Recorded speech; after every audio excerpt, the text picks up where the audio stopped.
Track 20, Unit 7, Lesson 1, Activity A. Listen and do.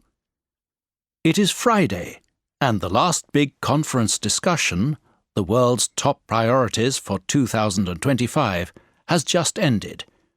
A New York Post reporter, Chris Carr, is listening to his recordings to make sure he knows who said what.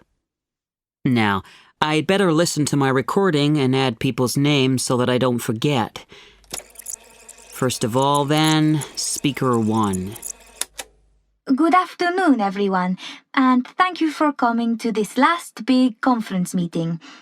As you know, our topic is the world's top priorities for 2025, and you'll find a list of suggestions in your program notes. First, we're going to discuss them, then we're going to vote for the most important one, and then we're going to report our decision to the UN and to our governments. So, let's begin by introducing the people who are going to lead the discussion. First, we have... That was Maria Delgado from Argentina introducing the discussion. Now for the next speaker. I would like to suggest that the world's most important priority in the coming years is the third one on the list. We must try to give every child in the world a proper education and good health care. For far too long, far too many children in far too many parts of the world have... And that was Leon Beck from Germany, arguing for priority 3. And moving on to the third speaker. I agree with the previous speaker that priority 3 is very important. However, it will not be possible to do these things unless we do other things first. In other words, I disagree with making health and a good diet for all children our top priority. Instead, we must first deal with the climate change crisis that we now face. That's number 5 on our list. You see, we simply have to... And that was Azad Kadir from Iraq, disagreeing with the previous speaker. Now, who was the fourth speaker?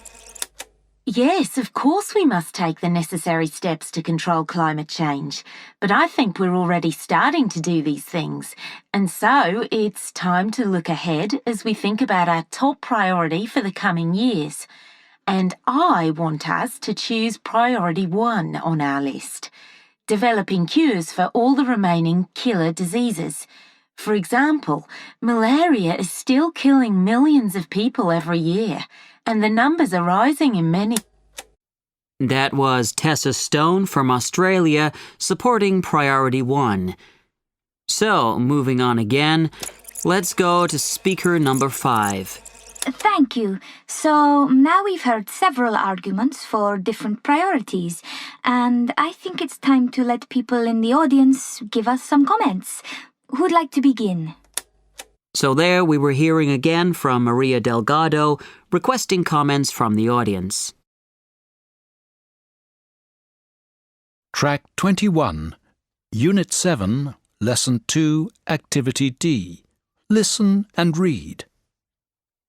I can't help feeling that priority 4 is very unrealistic as a short-term aim.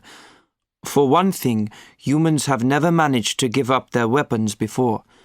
For another, there appear to be as many international disagreements as ever. What's more, arguments over resources like water are getting more dangerous. So in today's world, not many countries would risk giving up their weapons. But that said, it certainly is an excellent long-term goal. Priority 2 makes me think of the poor kids in my home city, Kolkata.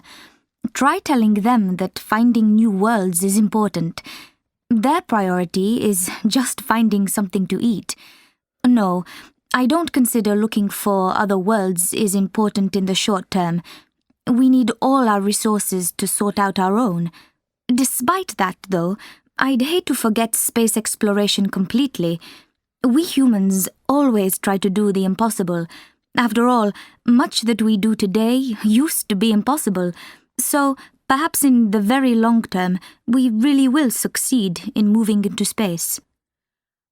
Perhaps the previous speaker didn't intend to support Priority 6, but she started to do just that when she mentioned those hungry children.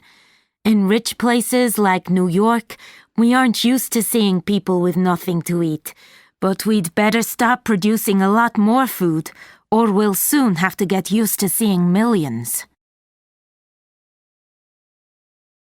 Track 22, Unit 7, Lesson 5, Activity A. Listen and do.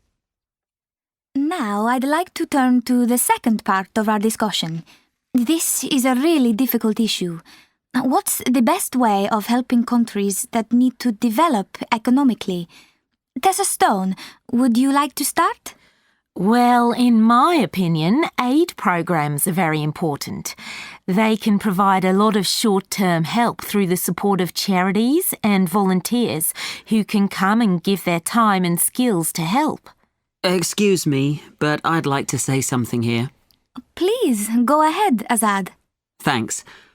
Well, I agree that aid programs can provide a lot of short-term help, but short-term is the right word. Programs like these are just for emergency situations, such as the tsunami across the Indian Ocean in 2004, or the terrible earthquake in Haiti in 2010. Yes, but emergency situations can go on for years. There are people and whole communities that never recover from something like that 2004 tsunami.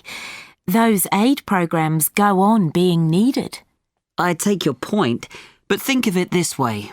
If aid keeps coming, free food, clothing, house construction and so on, it can't help damaging local businesses because they can't compete.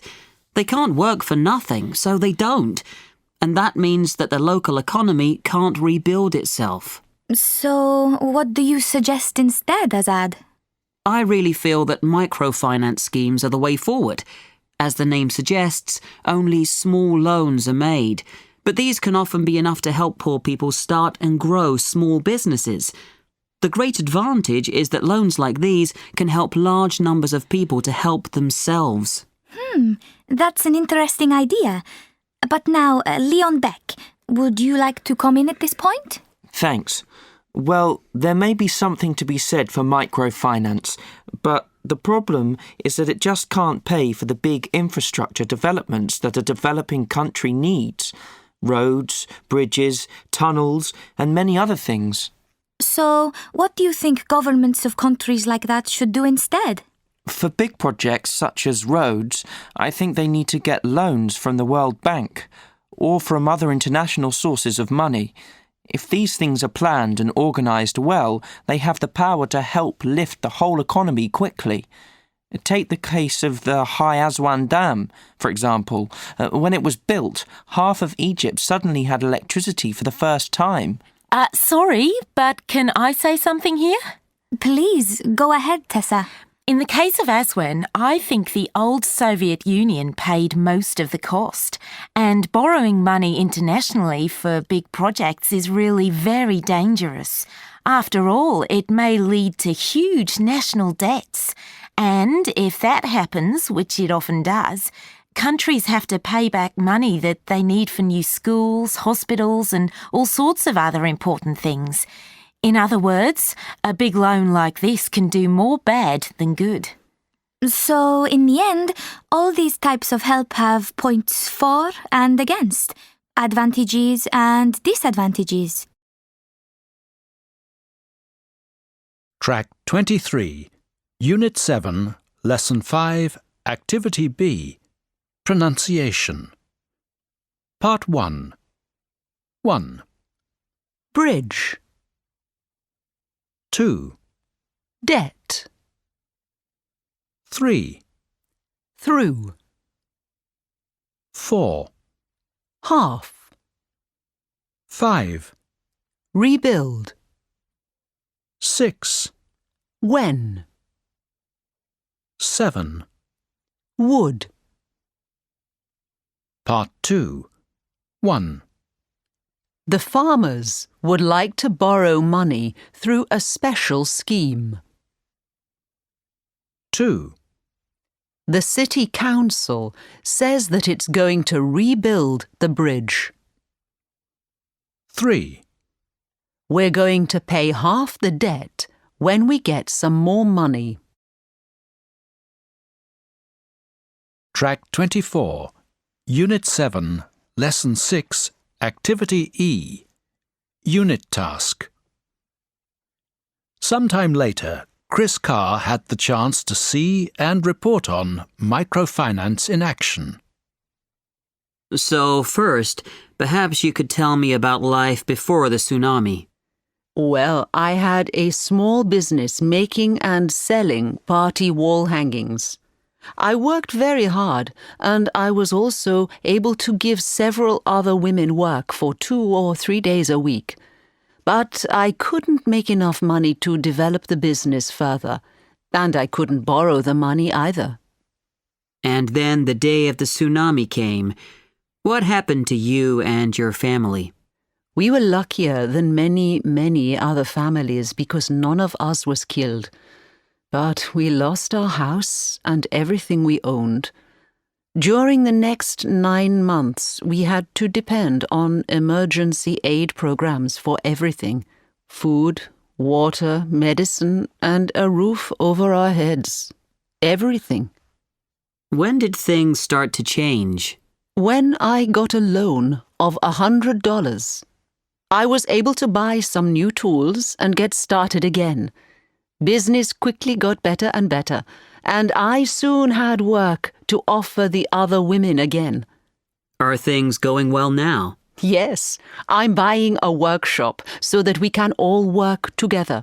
And next, I want to open a shop where we can show our work properly and sell it better. And how are things going for your family? My money has helped to build our new home, and it also means that we can pay for school for our 4 children. That's a fantastic story. Thank you very much, Ibu Danani.